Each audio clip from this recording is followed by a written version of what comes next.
धन्यवाद अध्यक्ष जी, आपने इस मुद्दे पर मुझे बात रखने को कहा और मैं दिल्ली सरकार का भी आभार व्यक्त करती हूं दिल्ली और देश के लोगों की ओर से कि आज ऐसे समय पर जब सबसे ज्यादा इस सदन की जरूरत महसूस की जा रही थी, ऐसे समय में दिल्ली सरकार ने सदन बुलाने का फैसला किया और आज जबान हमारी होगी, शब्द जो है हमारे होंगे, लेकिन जो दर्द है वो दिल्ली और देश के लोगों का होगा।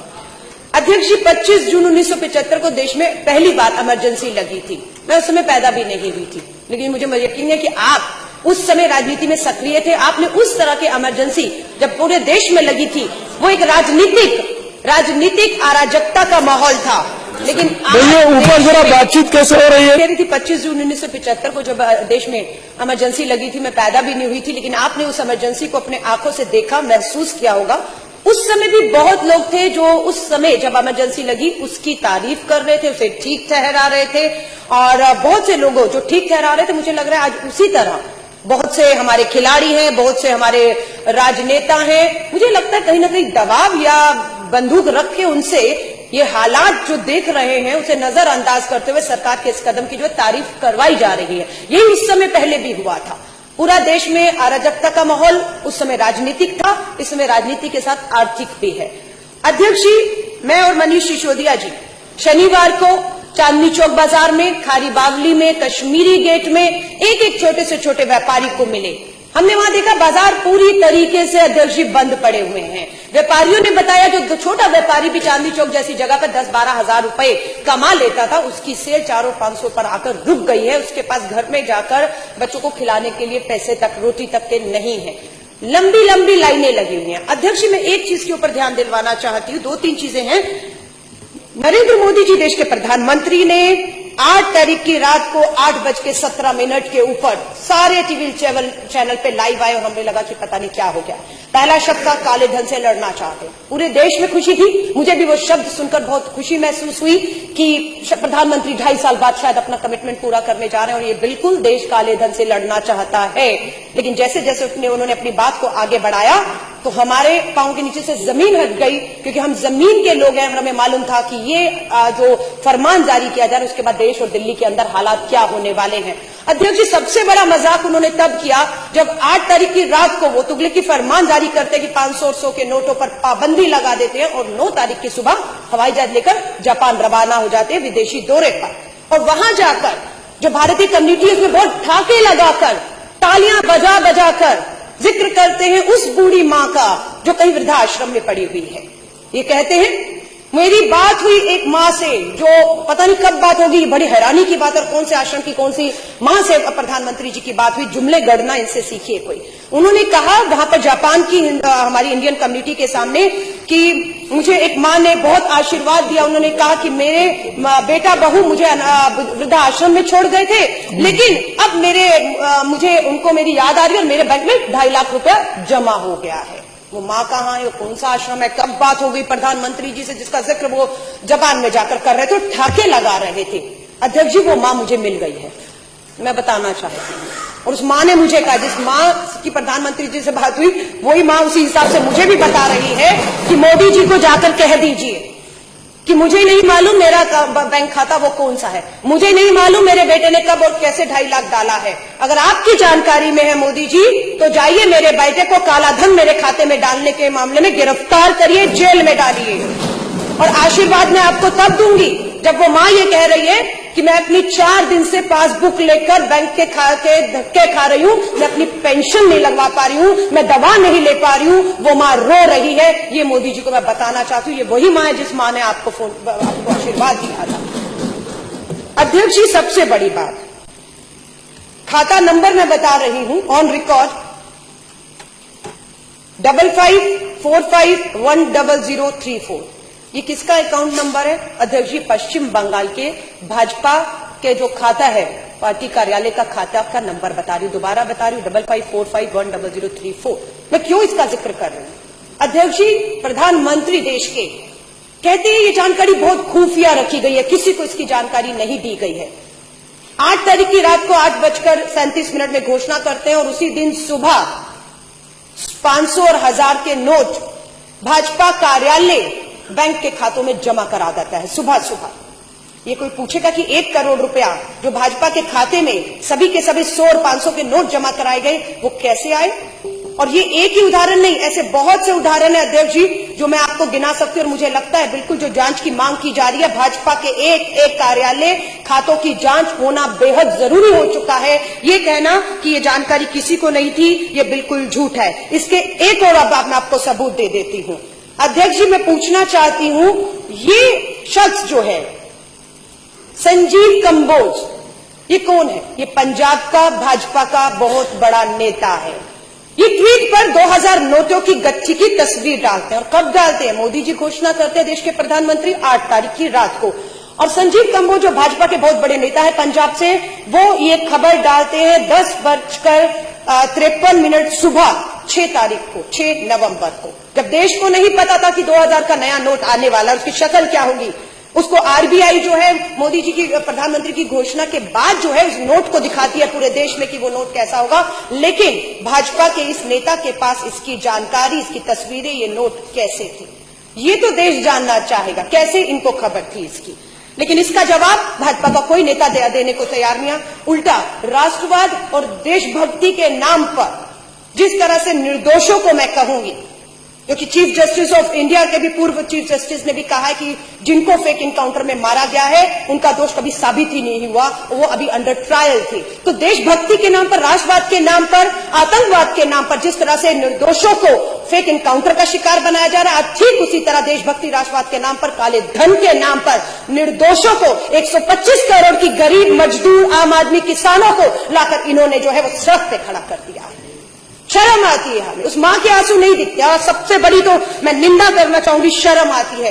कल तक जब कांग्रेस के नेता राहुल गांधी लाइनों में खड़े थे तो मोदी जी भाषण देकर ठाके लगा रहे थे कि मां का काला धन जमा करने के लिए एक बेटा लाइन में खड़ा है।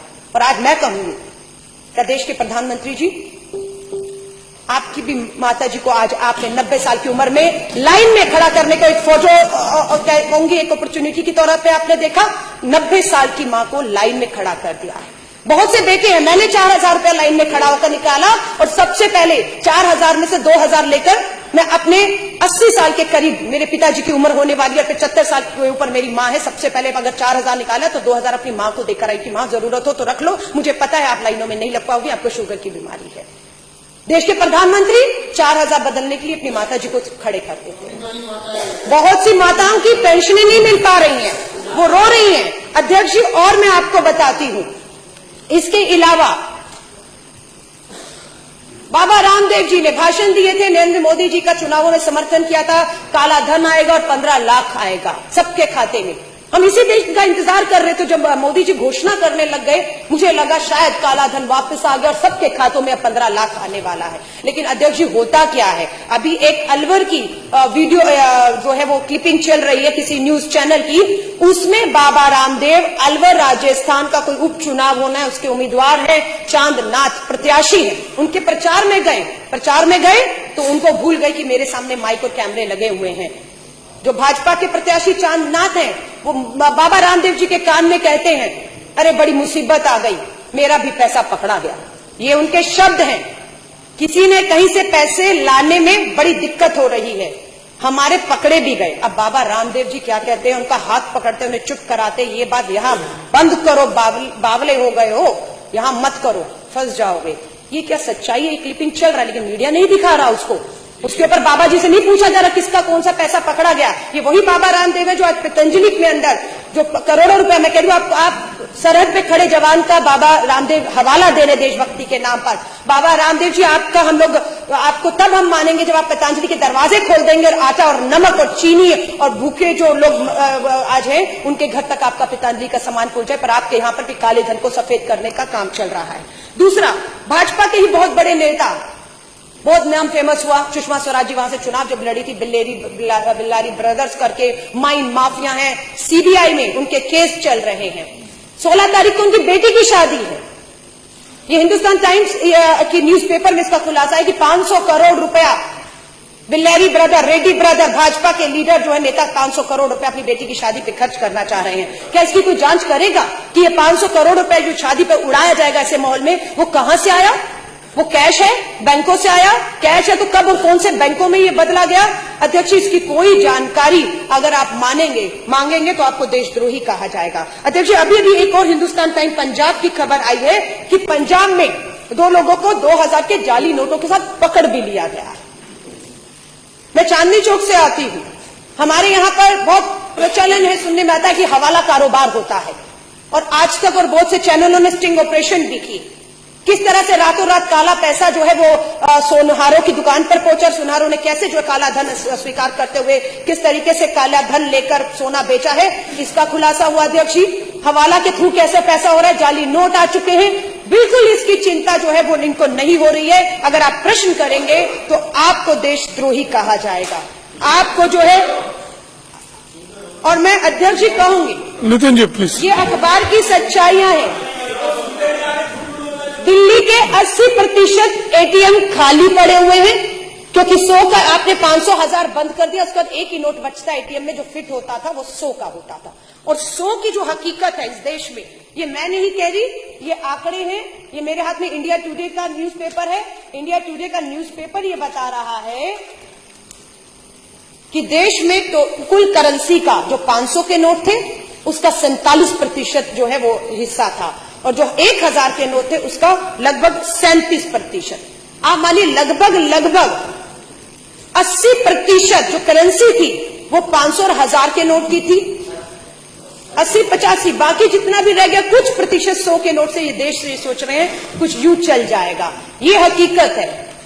पहले प्रधानमंत्री जी ने कहा मुझे 2 हफ्ते दे दीजिए, जापान में ठाके मार के हंसे, यहां पर आकर रोना शुरू कर दिया, और अब 50 दिन मांग रहे हैं। और अर्थशास्त्री कह रहे हैं कि 6 महीने तक ये व्यवस्था जो है वो सुधरने वाली नहीं है। अराजकता का माहौल सब जगह है। अगर दिल्ली के मुख्यमंत्री उन्हें चेतावनी भी देते हैं कि संभल जाइए, इस देश के हालात बहुत बदतर होने वाले हैं, लेकिन वो कहते हैं कि आप हमें धमका रहे हैं, आप हमें धमका रहे हैं। आश्रय लेना चाह रहे हैं कि कश्मीर में अगर स्टोन पेल्टिंग, अध्यक्ष जी, अगर बंद हो गया तो 500 के नोट बंद करने से हुआ है। तो मैं ये भी बता दूं, इस 500 के नोट के साथ स्टोन पेल्टिंग, अगर पथराव वहां बंद हो चुका है, लेकिन खतरा पूरे देश में इसका पैदा हो चुका है। उसके उदाहरण है कि बहुत जगह लूटमार शुरू हो गई, काले बाजारी शुरू हो गई है, नमक तक को लेकर खारी बावली की दुकान को लूटा गया है। इन सब के लिए सरकार बिल्कुल भी तैयार नहीं है। 25,000 रुपए में कैसी होगी बेटी की शादी? इनका दर्द सुनने वाला कोई है? कौन नहीं चाहता? अध्यक्ष जी, एक मां मुझे मिली जिसका मैंने फेसबुक पे वीडियो भी डाला है, 10 लाख लोगों ने उसको शेयर किया है। वो मां ये कह रही है कि मैंने 50,000 रुपया 8 तारीख की सुबह अपनी बेटी की शादी के लिए उधार लिया था। वो 50,000 अब कागज रद्दी हो चुका है, कर्ज सिर पे खड़ा है जिससे लिया है। वो कहता है मुझे ये नोट वापस चाहिए। मैंने जब दिए थे तब ये चलते थे, अब मैं जो लूंगा वो लूंगा जो आज चलते हैं। वो मां आज सड़कों पर खड़ी है, रो रही है कि बेटी की बारात रास्ते से वापस लौट रही है। इसी तरह बहुत उदाहरण है। All is not well at Azadpur Mandi, फल फ्रूट सब्जियां सड़ रही हैं, करोड़ों का नुकसान इस देश की अर्थव्यवस्था को लग रहा है। लोग बेरोजगार हो रहे हैं, जिनके पास 100 लोग काम करने वाले थे, सैलरी ना देने की वजह से उनको पता है कि 6 महीने तक अर्थव्यवस्था नहीं सुधरेगी, उन्होंने उसको नौकरियों से बेदखल करके बेरोजगारी भी एक बड़ा कारण बनना पड़ा। नोट बदलने में नाकाम युवती ने फांसी लगा दी। इतनी निराशा, हताशा आज आ चुकी है कि ये हाल हो चुका है। अलका जी कंक्लूड करें प्लीज, कंक्लूड करिए। यही कहूंगी, इसकी इतनी गंभीरता को विपक्ष हल्के में मत ले। मैं आपसे कहूंगी, हालात, हम जमीन से जुड़े हुए नेता, हमारे नेता आजादपुर मंडी से लेकर मनीष सिसोदिया जी पूरा चांदनी चौक घूमे, जमीन की हकीकत को जानते हैं। जिस जमीन की हकीकत से देश के प्रधानमंत्री कोसों दूर हैं, अगर वो जमीन की हकीकत से वाकिफ होते तो पश्चिम बंगाल, बिहार, दिल्ली में उनका ये हाल नहीं होता। आज भी मैं कहूंगी समय है, संभल जाए अध्यक्ष जी। जय हिंद, जय।